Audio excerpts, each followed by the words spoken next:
Me parlez plus jamais de Jong en 6, les gars. Avec le match qui t'a sorti aujourd'hui, ça serait criminel de le refaire jouer plus bas sur le terrain, je vous le dis, les gars.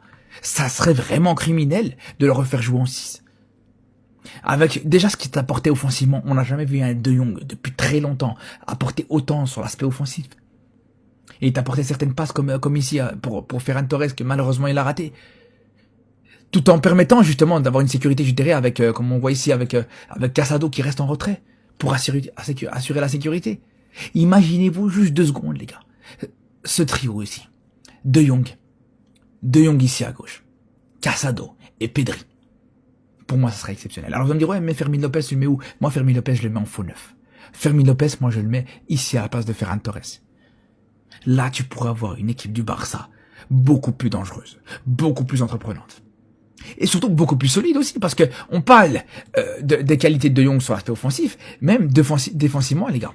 Quand on voit le fait que De Jong soit plus haut, ce que ça peut apporter au Barça, c'est hyper intéressant.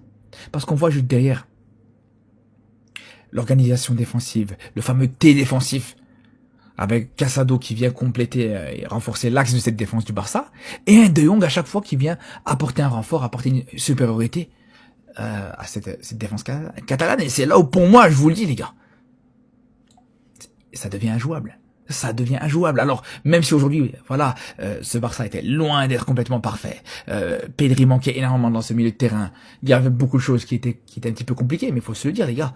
Un De Jong, avec ce visage-là, les gars, pour moi, c'est beaucoup plus intéressant que ce qu'on peut le voir quand il joue en numéro 6 devant la défense, clairement.